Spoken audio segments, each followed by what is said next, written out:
To my loyal listeners, thank you for being here with me as I share this piece of my life. Your willingness to sit with these stories means more than I can put into words. I'm grateful to let you in on this journey, hoping it resonates and maybe even helps. Finding out my spouse had been unfaithful felt unreal, like I had stumbled into someone else's nightmare. But it wasn't theirs. It was mine. My marriage, my heart, my reality cracked open. The truth surfaced through something as small as an unlocked phone, a chain of messages I can never erase from memory. Last night was unforgettable. Counting the hours until we're together again. 10 words. That was all it took to unravel 10 years of loyalty.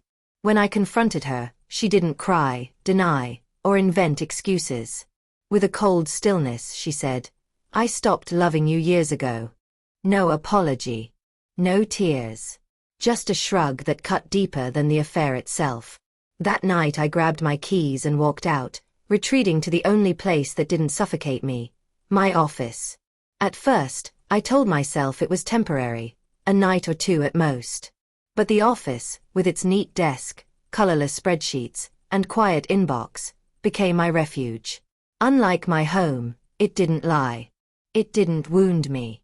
Of course, the late hours didn't escape notice. Clara, my boss, a sharp woman in her mid-40s who carried herself with quiet authority, noticed quickly. One evening, long after everyone else had gone, she stopped by my desk. "Planning to live here permanently?" she teased, but her eyes held something softer. I forced a weak smile and mumbled something about catching up on work. She crossed her arms, tilting her head. "Don't sell me that excuse. You've been chained to this place every night. What's really keeping you here instead of going home?" Her words landed too close to the truth. I wanted to admit that home no longer felt like home, but instead I muttered, "It's messy." She didn't push. "All right. But messy will eat you alive if you let it. Don't let it swallow you whole." And then she walked away, her heels clicking in the empty hall. Clara had a way of seeing through people. A few nights later, she returned with 2 mugs of coffee. She set one down in front of me and said, "You're not fooling me. Either you tell me what's going on, or we sit here in silence and drink this." Her bluntness broke through my defenses. The truth came out in fragments, the texts, the betrayal, the hollow ache I carried everywhere.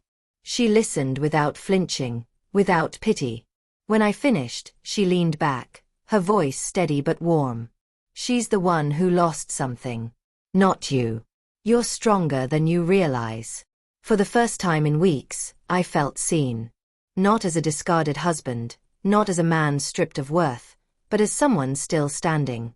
That conversation changed something in me.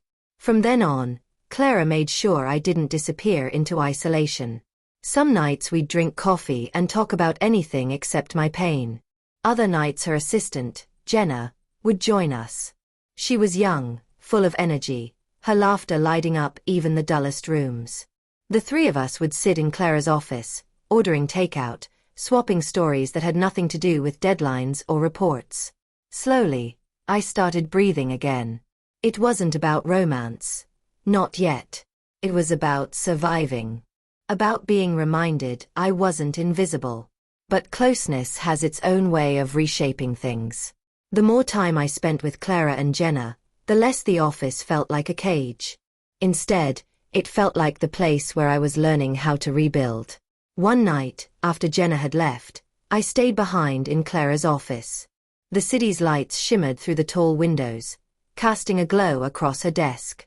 We sat in silence, sipping coffee, until she finally said, "You can't keep punishing yourself for her choices." I stared at my hands.